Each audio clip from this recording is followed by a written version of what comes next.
Okay, 3, 2, 1, and welcome back to us, the Titos of Fighting. And for today, it's been a jam-packed full weekend of fighting for combat sports. Tapos, there's so many events that happened. So we got ONEFC, their comeback event in Thailand. We're gonna talk about the UAE Warriors. JC is gonna update us with the boxing scene here in the Philippines and what are possible bouts that could happen abroad. And then, what else? Tignan natin kung ano pa yung mga mapag-uusapan namin for this episode of Combat Sports Weekly. So, first up is the ONEFC event. It's the comeback event of ONEFC in Thailand. It's a mix of, what do you call this? Muay Thai bouts with, ilang ano tayo, Carl, doon? Ilang Muay Thai, ilang MMA bouts tayo doon? Dalawa, di ba? Dalawa lang.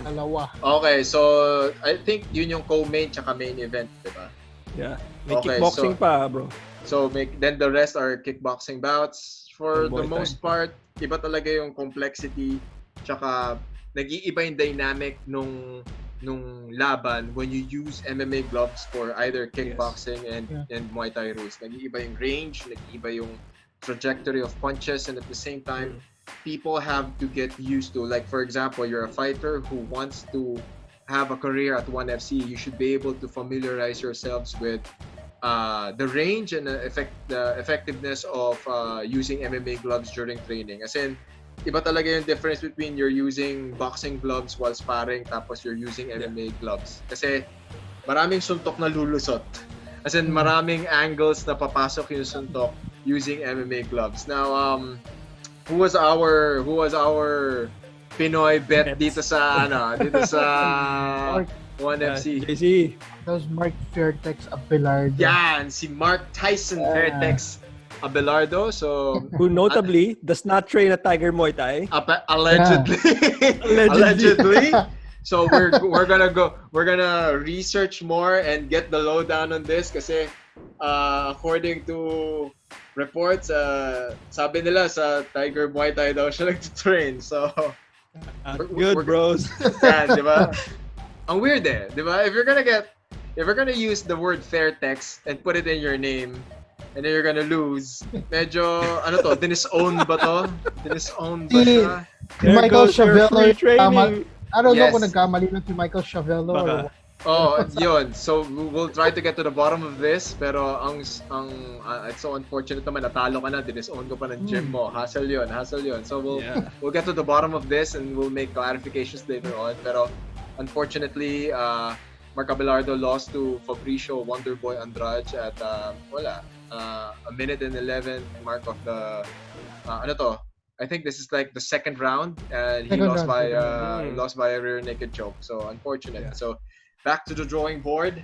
Pretty understandable because this is like the first event back from the lockdowns. And lahat No audience, by the way. Ayun, no audience, lahat nangangapa, they're all making sure, parang the first priority will always be safety. yeah. I'm super happy for One Championship that they were able to mount this event and they were very successful. For sure, it wasn't an easy task. For sure, you had to test people.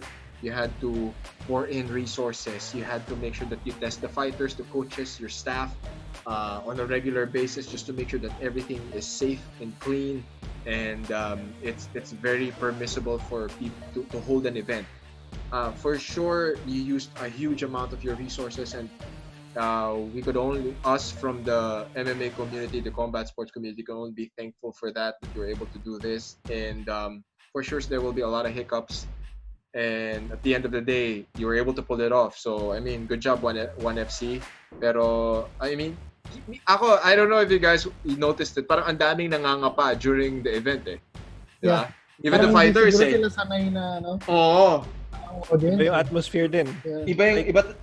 Iba talaga yung... Lalo yung Thai fighters na nandun na, I mean, doon sa mga local shows sila in Thailand, sanay silang maraming tao. Yep, they're very true.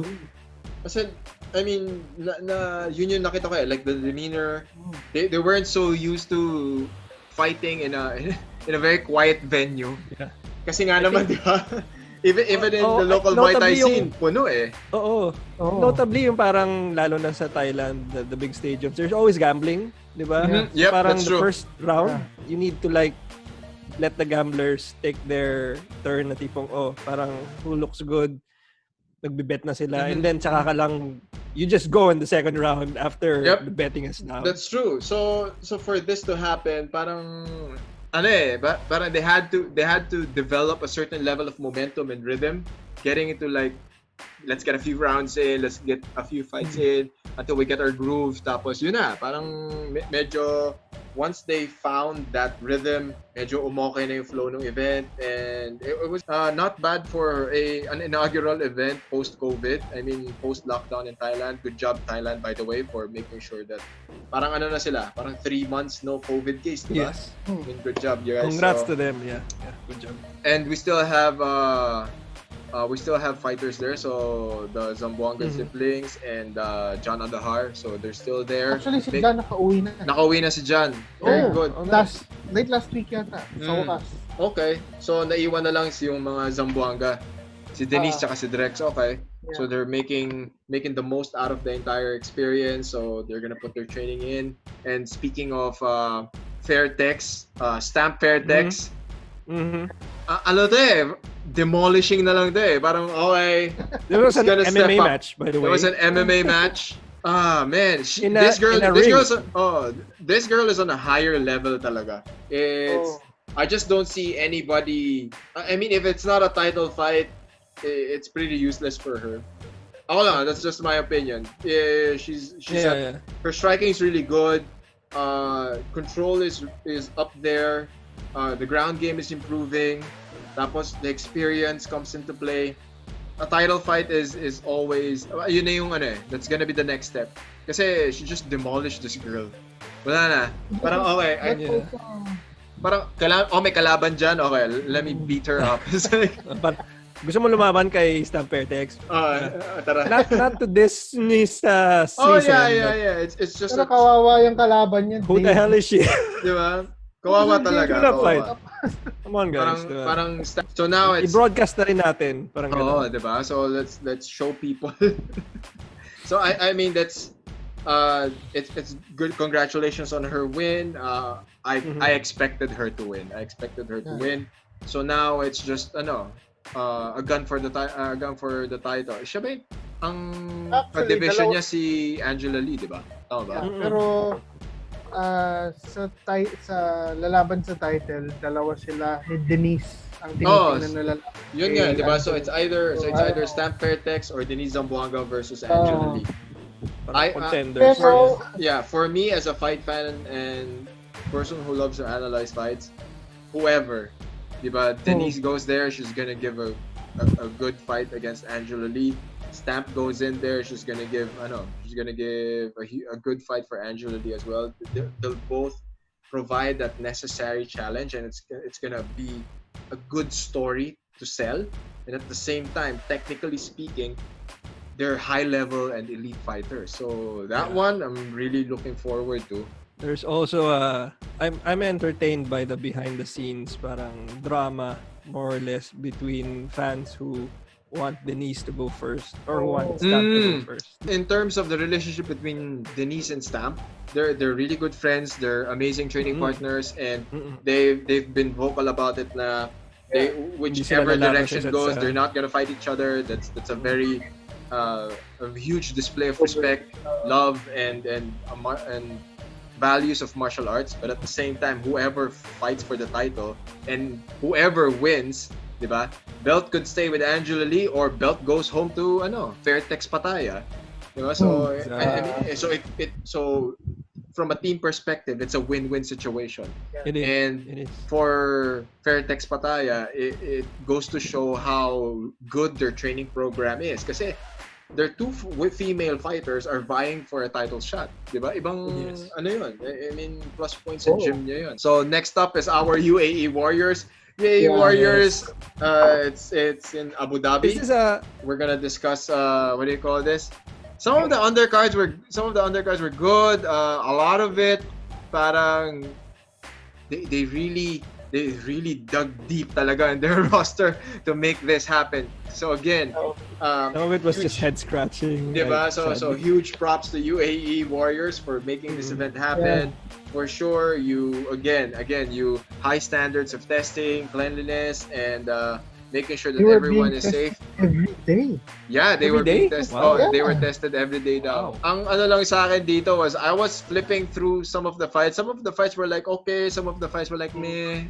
Yung alam mong I pinilit think na that's lang very talaga siya. Diba? talagang It's like meh. meh. Diba?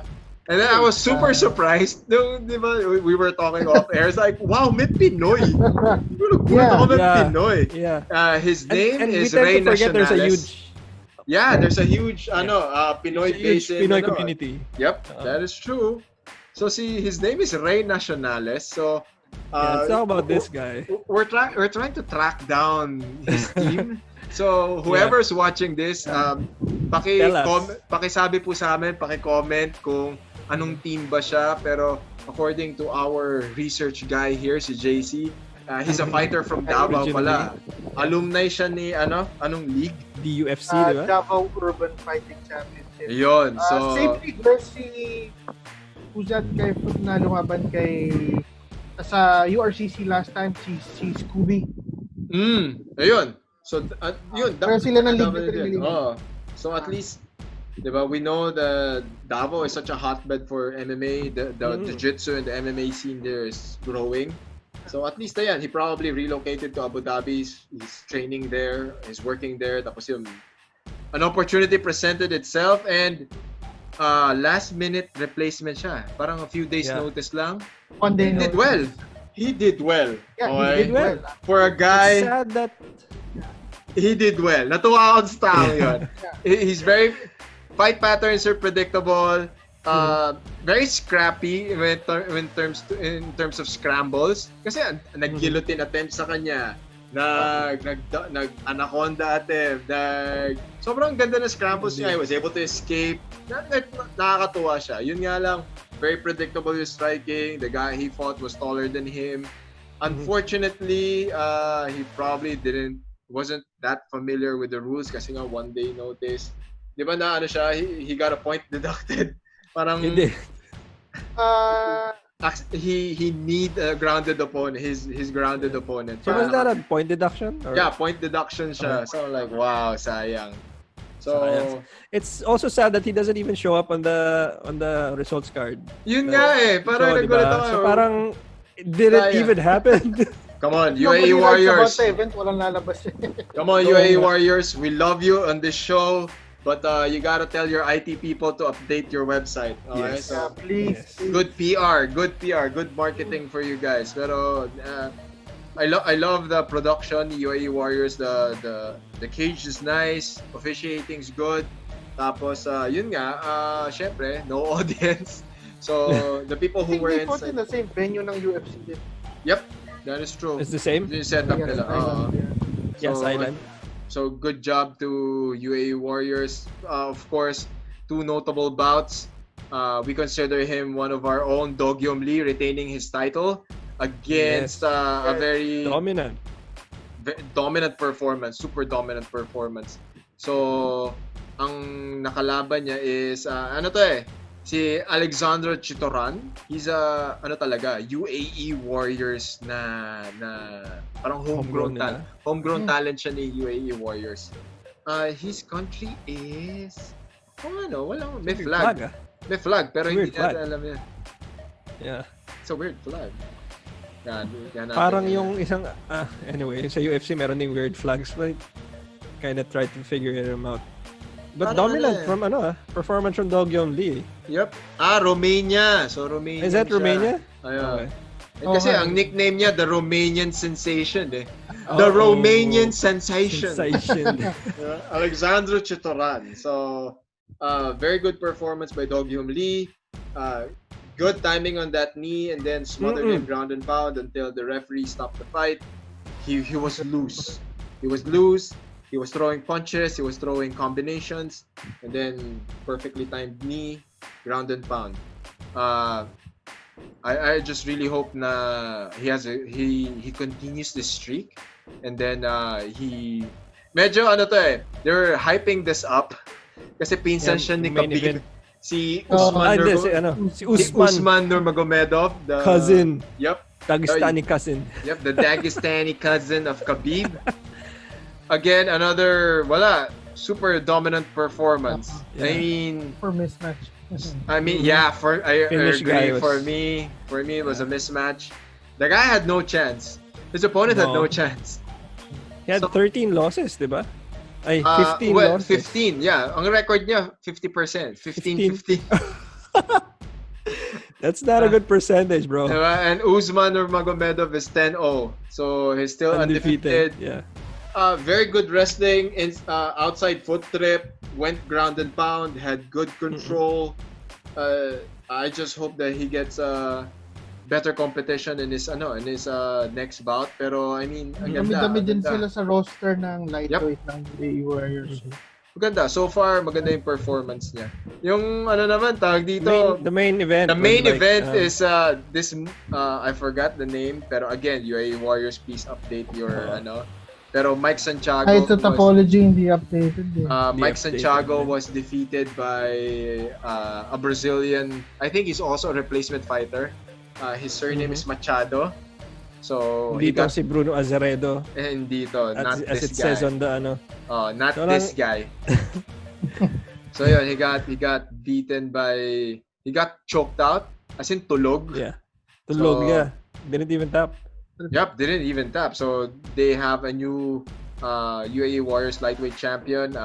Which means that guy is probably one of the possible opponents nung cousin ni Khabib. Kasi like, So, tingnan natin. Let's see Would the be good. developments later on for UAE Warriors and how the wins of this event will catapult some people and how will the rankings change, how they're gonna match them up later on. So, next up is UFC Fight Night Bronson versus Shabazian. si Edmund Shabazian. Shabazian. Shabazian. Si Edmund Shabazian. But notable notable undercards, Bobby Green versus Lando Vanata. It's only notable Yes. because Bobby Green started spitting out water after his win. Bro, Don't do it, man. No. Just don't do it. Diba? And then on a technical aspects, Vicente Lugas win versus Randy Brown is something that is noteworthy. This is where proper training and a high level of cage IQ comes into play. If you watch that sequence, for me, that was the only notable sequence when his opponent decided to put 3 points on the ground, or at least achieve that so that he can't be kicked or kneed to the face. By the time that Randy Brown was trying to establish that 3-point level so that he won't be kicked or kneed in the face, Vicente Luque did an overhook or an underhook, picked him up, and then started kneeing him in the face. Going back to UAE Warriors 12, very interesting story by JC and Carl. So ako hindi ko siya napansin kasi I was flipping through some of the fights. Ngayon may sinasabi sila sa okay, ano nangyari? Sinong laban to? Go ahead, DC. Yeah, Bogdan. si Ahmad Aldarmaki. Yeah. He fought against Bogdan Kirilenko. Yeah. Okay. He He panalo won, na actually. siya eh. Yeah. Okay, he was winning. Okay. Problema, sinisita na siya ni Mark Goddard na Okay. RNC. So he got the choke, tapos nag-tap na yung kalaban niya. up na. So panalo na siya. Held And on then too what long, happened? way too long. Okay, so syempre, as with any responsible referee, the referee did his best to remove the choke na. Inaalis niya si Aldarmaki doon sa opponent. Okay. Tapos Kinalas anong ginawa talaga. niya? So nung Kinalas niya pagkalas talaga. anong Nung ginawa? na-shove niya sa cage yung si Aldarmaki, nagalit naman to si Aldarmaki, tumayo. Tapos Okay. Mark Goddard. Don't do that. Ang laki ni Mark Goddard, di ba? As in, hinawakan niya sa kwelyo. Okay. Pinagaganon niya. Tapos, inalis pa niya yung mga piece niya. Anong Meron, di ba? Roid rage, man. O kaya alamin natin kung ano. We gotta know Yeah. what's the story behind this. Mm. There's probably some bad blood between that guy and his opponent. Na His tipong, opponent, yeah. di ba? The guy tapped out, you're declared the winner. Sayang di ba? Nanalo ka na. Sayang. Yeah. Nanalo ka na, disqualified ka pa tuloy. Diba? This is really parang connects to the... Yeah, go ahead. He got banned from UAE Warriors. He Hindi ko got alam yun. banned. Oh Wow. my The God. other event from the ano. Wow. Wala na. So, Hindi na siya again, makakalaban doon. Parang goodbye career na siya. So, guys, please do not fight with your referees. Do not lay hands Do not on lay your your officials. hands on your referees. Yeah. Mark Goddard is such a good guy pa nga. Kung dito sa Pilipinas niyo po ginawa yan, alam niyo po kung ano nangyayari. Alvin. Meron, May footage po kami na mangyayari sa inyo. diba, you can just go to YouTube and see what happens to people who mess with referees here in the Philippines. So, please, diba, let's all be professional here. Yeah. Okay, so that's it for our MMA news. So let's go to boxing. JC, let's update me on what's happening with the possible opponent kay Jerwin Ancajas, please. Yeah, so last weekend, there was a comeback ni Srisaket Sorlong Visay. He was a former super flyweight champ from Thailand, who he was sidelined for a long time. Hindi ko alam kung ba't siya nag-retire tapos bumalik agad. Parang ganun ang nangyari. Parang ganun nangyari, di ba? Oo. Kasi parang mainit sila ni Juan Francisco Estrada, si Chocolatito. Okay. For some reason, silang sa super flyweight division, na 4 naman silang champs dun before. Mm-hmm. Or at least, sa WBA kasi si Roman Gonzalez, and si Juan Francisco Estrada, si Jerwin or kababayan, Jerwin ka, si Kazuto Ayoka. Ito yung mga champs doon. Pero ang naglalaban lang madalas, si Juan Francisco Estrada and itong si Srisaket Sorlong Visay. Okay. And considering si Jerwin Ancajas ang may pinakamaraming title defenses sa lahat ng champs sa division na to. So now Pero lahat sila ayaw siyang kalabanin. I just really think na ito it's probably a promotional thing, but I really hope that You think it's politics? Of course it's politics. Of course. Yun lang naman yun, di ba? And si Jerwin din naman kasi, Jerwin's a draw. Jerwin can put asses to seats. Top Rank won't really have a problem promoting a Jerwin Ancajas fight. It just so happens siguro on who's gonna take a bigger piece of the pie. Pero yun nga when these two fight each other, I hope that they, di ba, whoever wins, it's gonna be a unification, or whoever gets, diba, whoever wins gets a title, and then whoever wins that bout hopefully gets a chance at Jerwin Ancajas, diba? I think that's a very viable scene. So ano na lang talaga. Ano na? Actually, nagmumukha ngayon si Jerwin na namimili na ng kung sinong kalaban kasi may ganun. Hindi siya makapag-unify ng title. Yun nga So it's a in my opinion, it's a promotional thing. Syempre, promotions would always consider na okay, we're gonna unify it. This is gonna be unification bout, pero in terms of money, Jerwin's a draw.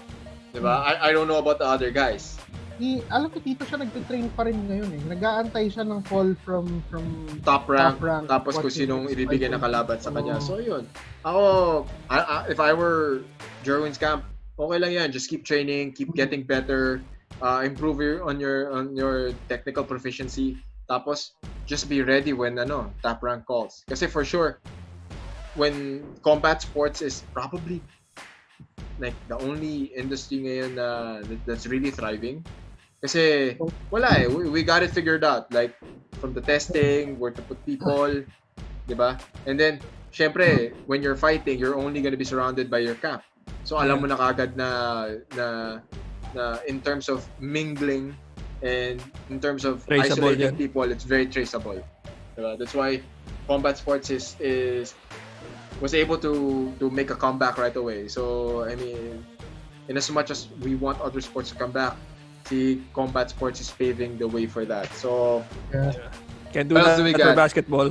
Oh, kaya si basketball, di ba? They all had to, Tabo that's yan. why the NBA had to be in the bubble talaga eh. And nasa bubble na nga, meron pa Meron pa nag-positive. Meron pa rin. Mm. Meron pa din. So May again, sumisingit yan palabas. it I happens. stand corrected pala Ano the main yung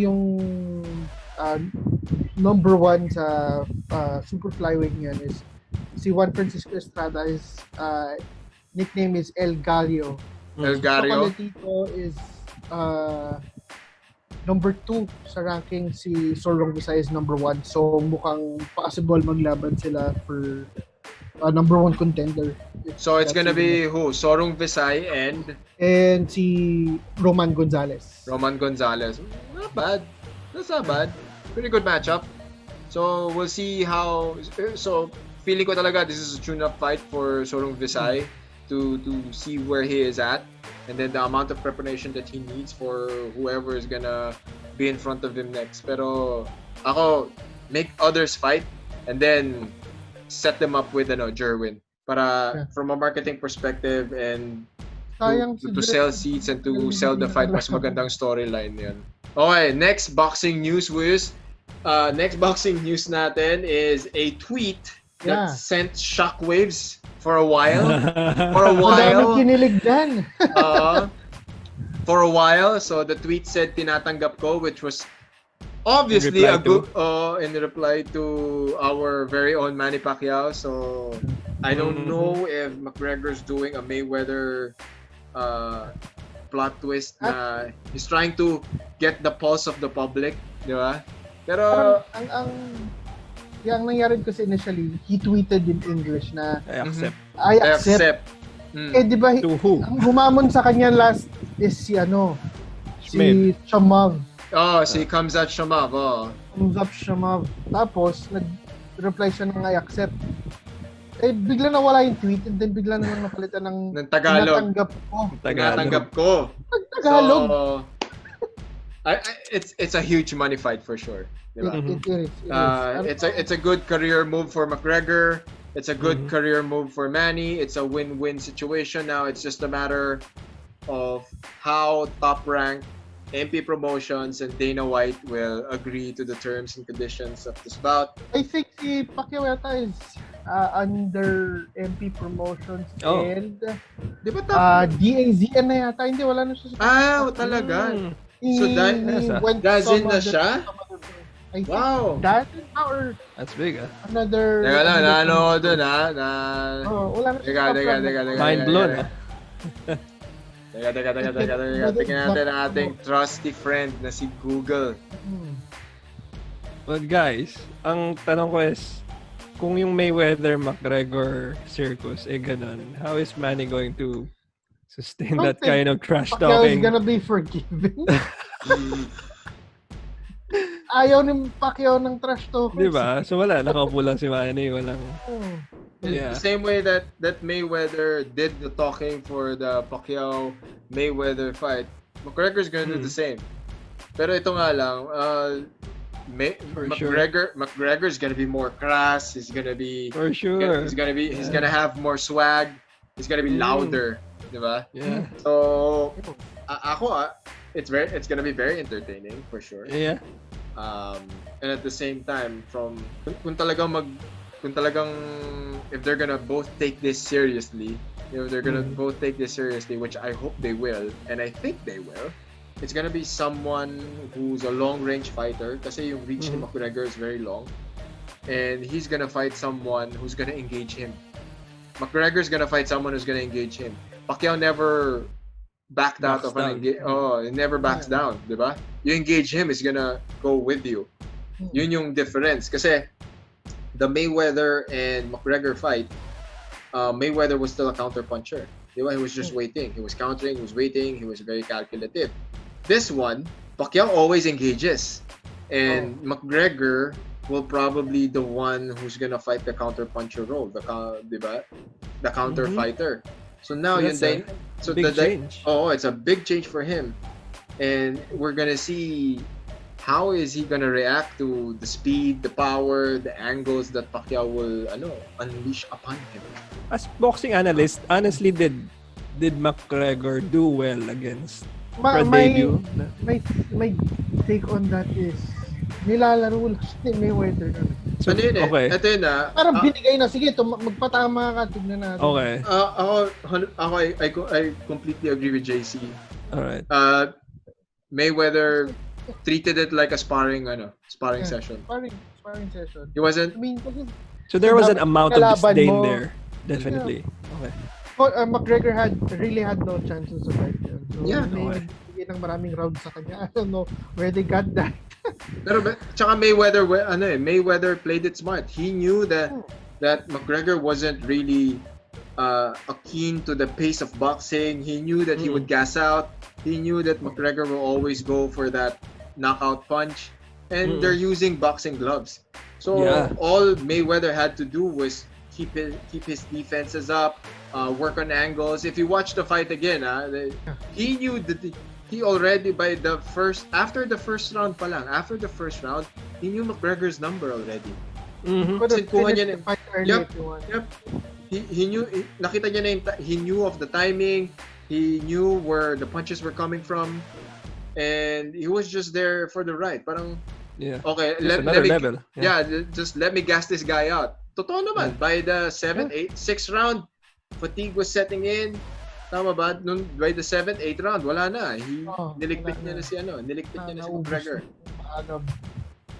So that's what happened between the McGregor and Mayweather fight. Pacquiao is a totally different fighter from Mayweather. So we're gonna see more action. We're gonna see more engagement. And yung level of engagement ni Pacquiao, will determine how faster McGregor's gonna fatigue. Yun lang yun. Mas mabilis siya mapapagod dito. So, guys, this is a foregone conclusion. Ano yan? Anything could happen. Of course, anything could happen. In fighting, anything could happen.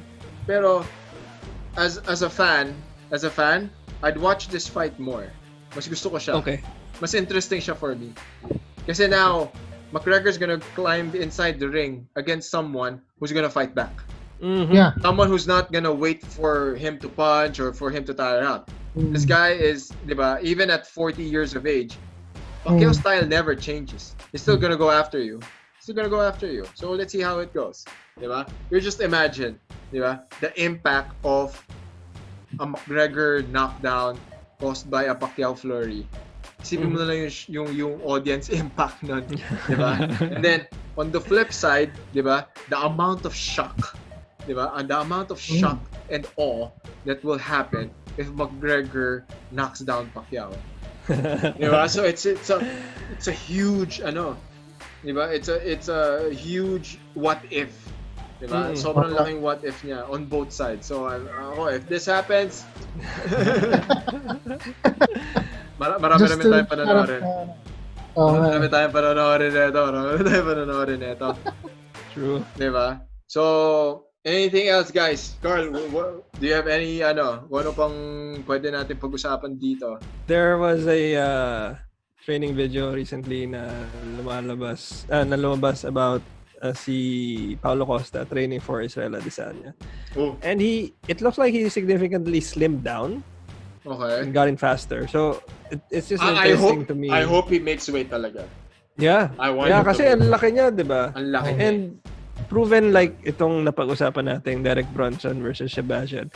Middleweight is really the parang wood chipper, just a ringer in terms of yung for sure. Ano for nila sure. top 10, no? Ang ganda na ranking ng Diba? middleweight. Parang killers lahat eh. Oo. High level lahat ng top 10 ni middleweight. Anybody Like, could look at this go for the shot. kid, si Sebastian, di ba bro? Parang he came in with so much, hindi naman so much hype, but he came in like he's called the golden buzz. boy. May buzz May na. buzz siya eh. Buzz. Oh. Yeah, meron. And then somebody, a mid-carder like Derek Brunson, who Israel Adesanya beat with, parang Ganun it na was lang. like Mayweather beating McGregor. And then it just seems like middleweight is the toughest division in the UFC right now. Sobrang ganda ng division na yan ngayon. Welterweight, middleweight, cream of the crop. Jake Paul versus Nate Robinson. Sabi ko pag-usapan natin 'to eh. I'm like, hindi ko alam. Let's look at alamin nga natin kung anong backstory, kung paano sila nangyari. For sure, it's gonna be for the likes. It's gonna be for the gram. Pero why Nate Robinson? Yeah, what's with that? For the life of me, hindi ko alam kung bakit Nate Robinson. Pero for sure, he's a very athletic guy. Pero he has no boxing experience. Hindi ko alam kung meron bang reports na JC before. Kung he probably got into some fights. Pero I don't really think not na street fights. I really don't think na nag-boxing na siya before. Pero kasi si Ito Jake Paul. Jake Paul is Paul. athletic, but he's also gone into the ring na, di ba? He fought that other YouTuber. Yeah. Di ba? So, dapat YouTuber versus YouTuber. so he's so he has ring Kapatid experience. siya ni Logan. Paul, who's the younger wrestler. brother. Yep. Okay. Logan Paul is a pretty good grappler, pretty decent grappler. He was a wrestler yata nung college. Yun, kaya naman pala. Hindi naman ata siya Division 1, but so now I think it was decent, right? Yeah. So now si Jake Paul is going against Nate Robinson. I'm gonna put my money on Jake Paul. I'm gonna think that Nate Robinson is gonna gas out. And then Jake Paul is training with Ryan Garcia. So that's an edge. I don't know if Nate Robinson is gonna train. He's probably training pero hindi ko kilala kung sino. So he'll probably embarrass himself. I'll probably watch that damn I don't think thing we need for to bet on it. Feeling ko panonoorin ko siya for the heck of it kasi wala na ibang mapapanood. And I'll probably end up laughing. Pero this is under the same event nung kay Mike Tyson versus Roy Jones Jr. Yep. Ano siya? Same promoter, di ba? Same promoter. Thriller, the Thriller app. Yun na, the Thriller app. That's it for now. Let's wrap this up. Final words, JC. Yeah, so this is our 5th episode. Fifth. Thank you for Fifth na.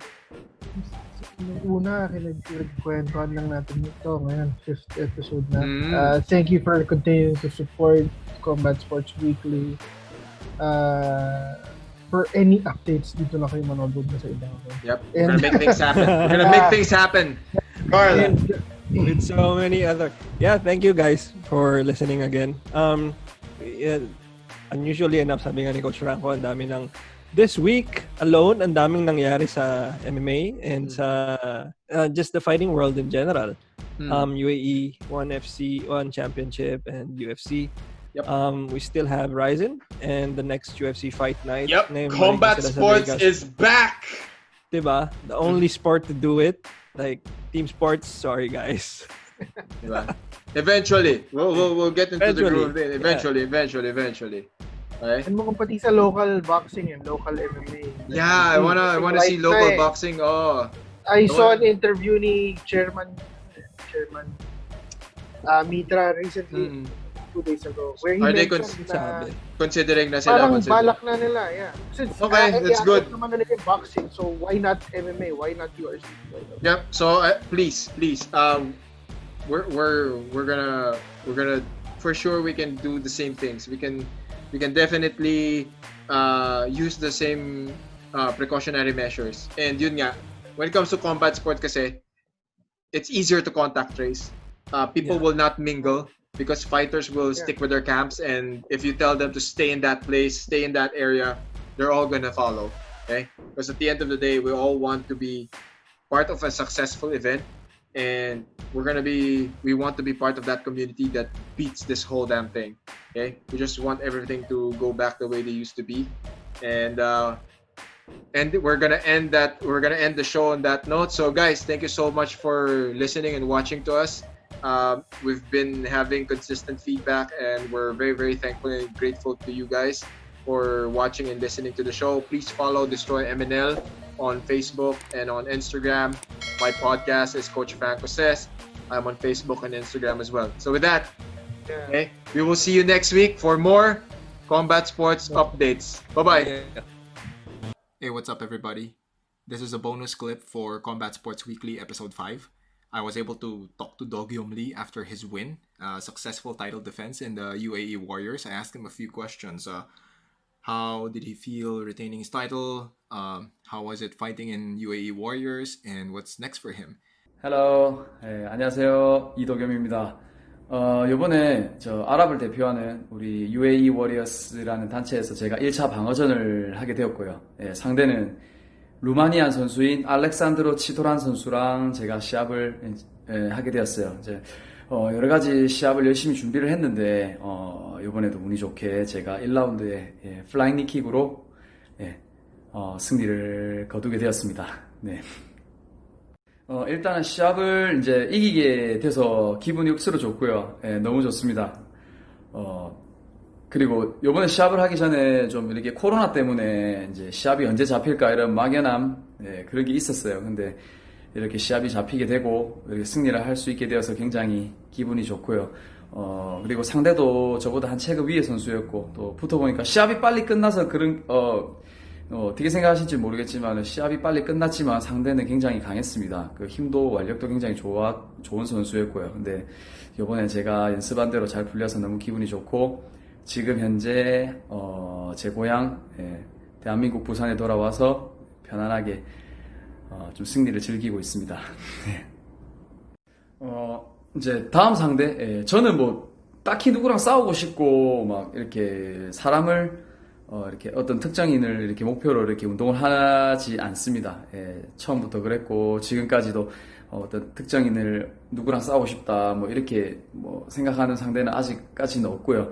그 다음 시합 좀 더 사람보다는 그 시합 그리고 그 위치 그리고 그 꿈을 향해서 제가 지금 이렇게 운동을 열심히 하고 있습니다. 될 수 있으면 더욱더 강한 상대였으면 좋겠고요. 그리고 이제는 제가 시합 끝나고도 어필을 강하게 했던 것 같이 강하게 얘기했던 것처럼 더 큰 메이저 무대인 UFC에서 UAE Warriors 챔피언의 강함을 충분히 증명을 한번 해보고 싶습니다. 도전해보고 싶습니다.